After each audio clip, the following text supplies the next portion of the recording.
Doctor Sreevarma ஆயுள் தரும் ஆயுர்வேதா அறுவை சிகிச்சையில்லா குணம் ஆயுள் கால நிவாரணம். Branch express courier private limited domestic international cargo உங்கள் இல்லம் தேடி வந்து கொரியர் புக்கிங் டெலிவரி செய்து தரப்படும்.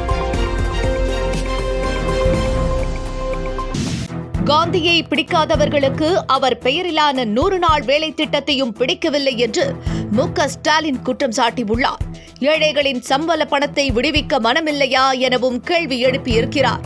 இந்திய கிராமப்புற பொருளாதாரத்தின் முதுகெலும்பாக இரத்த ஓட்டமாக யுபிஏ அரசால் வளர்த்தெடுக்கப்பட்ட திட்டம் மீது சமட்டி கொண்டு அடித்து ஒரேடியாக ஒழித்து கட்டும் வேளையில் இறங்கியிருக்கிறது இரக்கமற்ற பாஜக அரசு என்று முதல்வர் சாடியுள்ளார்.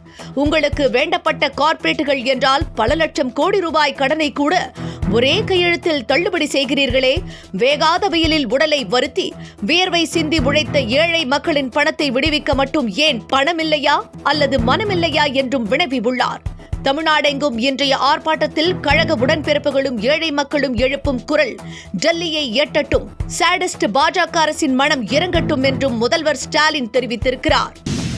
100 நாள் வேலை திட்டத்திற்கான சம்பளத்தை வழங்க நிலுவையில் உள்ள தொகையை வழங்காத மத்திய அரசை கண்டித்து திமுக சார்பில் இன்று மாநிலம் முழுவதும் ஆர்ப்பாட்டம் நடைபெறுகிறது.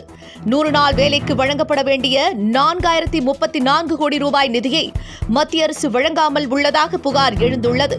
இந்த தொகையை உடனடியாக வழங்க வேண்டும் என்று முதலமைச்சர் மு.க. ஸ்டாலின் மத்திய அரசை பலமுறை வினவியுள்ளார். இந்த நிலையில் நிலுவையில் உள்ள 4034 கோடி ரூபாயை உடனடியாக விடுவிக்க வலியுறுத்தி திமுக சார்பில் மாநிலம் முழுவதும் இன்று ஆர்ப்பாட்டம் நடைபெறுகிறது. இதில் அமைச்சர்கள், திமுக பொறுப்பாளர்கள் கலந்து கொண்டு மத்திய அரசுக்கு எதிராக முழக்கங்களை எழுப்பினார்கள்.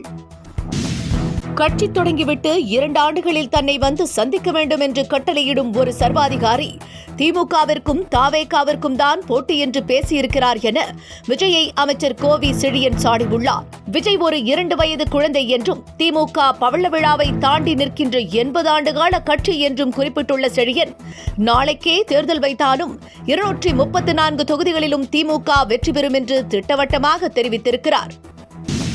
ரம்ஜான் பண்டிகையை ஒட்டி கூடுதல் மின்சார ரயில்கள் இயக்கப்படுகிறது. வரும் 31ஆம் தேதி ரம்ஜான் பண்டிகை கொண்டாடப்பட இருக்கிறது.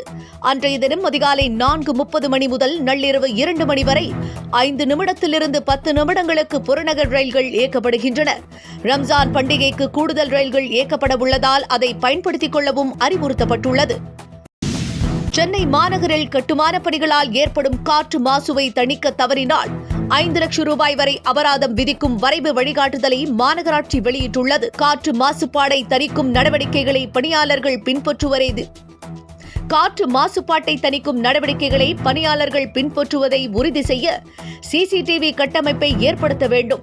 மாநகராட்சி அதிகாரிகள் ஆய்வுக்கு வரும்போது அதை சமர்ப்பிக்க வேண்டும் என்றும் உத்தரவிடப்பட்டுள்ளது. மகளிர் உரிமை தொகைக்கான திட்டத்திற்கான கட்டுப்பாடுகளை தளர்த்த வேண்டும் என்று பல்வேறு தரப்பினரும் வலியுறுத்தியுள்ளனர். தற்போது உள்ள விதிகளால் ஏராளமான பெண்களுக்கு மகளிர் உரிமை தொகை கிடைக்கவில்லை என்றும் இதனால் விதிமுறைகளை தளர்த்த வேண்டும் என்றும் கோரிக்கை எழுந்திருக்கிறது. தென்னிந்திய திரைப்பட தொழிலாளர்கள் கூட்டமைப்பு உறுப்பினர்களை வைத்து மட்டுமே படப்பிடிப்பு நடத்துவது என்று தயாரிப்பாளர் சங்கம் மற்றும் பெப்சி இடையே ஒப்பந்தம் கையெழுத்து ஆகியிருக்கிறது.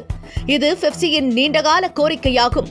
இந்த மறுசீரமைப்பு விதிகள் வரும் மே 1ஆம் தேதி முதல் அமலுக்கு வரும் என்று அறிவிக்கப்பட்டுள்ளது. இதன் மூலம் தமிழ் திரை ஊழியர்கள் அதிக அளவில் பயனடைவார்கள். அதிமுக பொதுச் செயலாளர் இபிஎஸ் தொடங்கிய டெல்லி அரசியல் பரபரப்பு தொடர்ந்து நீடித்துக் கொண்டிருக்கிறது. அதிமுக மூத்த தலைவர்களில் ஒருவரும் சட்டமன்ற உறுப்பினருமான செங்கோட்டையன் டெல்லி விரைந்துள்ளார். உள்துறை அமைச்சர் அமித்ஷாவை டெல்லியில் இபிஎஸ் சந்தித்துவிட்டு திரும்பிய உடனடியாக அண்ணாமலை சென்றிருந்தார். அவருடன் நயினார் நாகேந்திரன், பொன் ராதாகிருஷ்ணன் உள்ளிட்ட பாஜக தலைவர்களும் டெல்லியில் முகாமிட்டுள்ளனர். இந்த நிலையில் செங்கோட்டையன் அவசரமாக டெல்லி சென்றுள்ளது தமிழக அரசியலில் சூடேற்றியுள்ளது. அண்மை காலமாக இபிஎஸ்க்கு எதிரான நிலைப்பாட்டை செங்கோட்டையன் எடுத்த நிலையில் அவர்கள் இருவருக்கும் சமாதானம் ஏற்பட்டதாக கூறப்படுகிறது. சென்னை நந்தனத்தில் உள்ள அரசு கலை அறிவியல் கல்லூரியில் இன்று வேலைவாய்ப்பு முகாம் நடைபெறுகிறது. 200க்கும் மேற்பட்ட தனியார் நிறுவனங்கள் இதில் பங்கேற்றுள்ளன. இந்த முகாமில் சுமார் 20,000 இளைஞர்களுக்கு அவரது கல்வி தகுதி அடிப்படையில் பணி வழங்க திட்டமிட்டுள்ளதாகவும், எனவே இதை பயன்படுத்திக் கொள்ளவும் அறிவுரை வழங்கப்பட்டுள்ளது. தங்கம் விலை தொடர்ந்து கடுமையாக உயர்ந்து வருகிறது. சென்னையில் ஒரு சவரன் ஆபரண தங்கம் இன்று 120 ரூபாய்க்கு உயர்ந்து 66,880 ரூபாய்க்கு விற்பனையாகிறது. ஒரு கிராம் 8,360 ரூபாய்க்கு விற்பனை செய்யப்படுகிறது. அதேவேளையில் வெள்ளியின் விலை கிராமுக்கு 1 ரூபாய் குறைந்து 113 ரூபாய்க்கு விற்பனையாகிறது. தங்கம் விலை கடந்த 4 நாட்களில் மட்டும் சவரனுக்கு 1,400 ரூபாய் அதிகரித்துள்ளது. பிரதமர் நரேந்திர மோடி தலைமையிலான அரசால் வங்கிகள் வசூல் ஏஜென்ட்டுகளாக மாறி வருவதாக காங்கிரசின் தேசிய தலைவர் மல்லிகார்ஜுனா கார்கே குற்றம் சாட்டியுள்ளார். ஏடிஎம் கட்டணத்தை திடீரென்று வங்கிகள் உயர்த்தியுள்ளன. இதன் அடிப்படையில் ஏடிஎம்மில் 5 முறைக்கு மேல் பணம் எடுத்தால் 23 ரூபாய் வசூலிக்கப்பட உள்ளதற்கு மல்லிகார்ஜுனா கார்கே கடும் கண்டனம் தெரிவித்துள்ளார். வங்கி கணக்குகள் பயன்பாட்டில் இல்லாவிட்டால் அதற்கு 100 முதல் 200 ரூபாய் வரை அபராதம் விதிக்கப்படுவதையும் அவர் சுட்டிக்காட்டியுள்ளார். இதுபோன்ற நடவடிக்கையை வங்கிகள் திரும்பப் பெற வேண்டும் எனவும் வலியுறுத்தியுள்ளார். ஆதிதிராவிடர் பழங்குடியினர் நல ஆணையத்தின் விழிப்புணர்வு கண்காணிப்பு குழு கூட்டத்தில் பேசிய முதலமைச்சர் மு.க.ஸ்டாலின் வன்கொடுமை தடுப்பு சட்ட வழக்குகள் 6% வரை குறைந்திருப்பதாக கூறினார். முழுமையான அர்ப்பணிப்புடன் சமூக நீதியை நிலைநாட்டும் அரசாக திமுக அரசு செயல்பட்டு வருவதாகவும் வன்கொடுமை தடுப்பு சட்ட வழக்குகள் 6% குறைந்துள்ளதாக தெரிவித்துள்ள முதலமைச்சர் எஸ்டி கல்வி மேம்பாட்டிற்கு 2,798 கோடி ரூபாய் நிதி ஒதுக்கீடு செய்யப்பட்டுள்ளதாகவும் குறிப்பிட்டுள்ளார். ஆட்சிக்கு வந்தால் நீட் தேர்வை ரத்து செய்வோம் என கூறி திமுக மக்களை ஏமாற்றியுள்ளதாக இபிஎஸ் குற்றம் சாட்டியுள்ளார். மேலும் திமுக கைகளில் சேர்ந்து கொண்டே இருக்கும் கரைகளை எப்படித்தான் அவர்கள் போக்கப் போகிறார்கள் என்றும் கேள்வி எழுப்பியிருக்கிறார். என்றும் மாணவர்களை ஏமாற்றாதீர்கள் என்றும் இபிஎஸ் காட்டமாக தெரிவித்துள்ளார். த்ரிஷா தனது காதல் குறித்து வெளியிட்டுள்ள புகைப்பட பதிவு வைரலாகி வருகிறது. சில ஆண்டுகளுக்கு முன்பு தொழிலதிபருடன் நடக்கவிருந்த திருமணம் நின்றது. அதன் பிறகு அவரது திருமண வாழ்க்கை குறித்து எந்த தகவலும் வெளியாகவில்லை. இந்த நிலையில் மணப்பெண் கோலத்தில் இருக்கும் போட்டோவுடன் லவ் ஆல்வேஸ் வின் என்று தனது எக்ஸ் தள பக்கத்தில் த்ரிஷா பதிவிட்டுள்ளார். இதை பார்க்கும் நெட்டிசன்கள் த்ரிஷாவிற்கு திருமணம் நடைபெற உள்ளதாக கமெண்ட் செய்து வருகின்றனர்.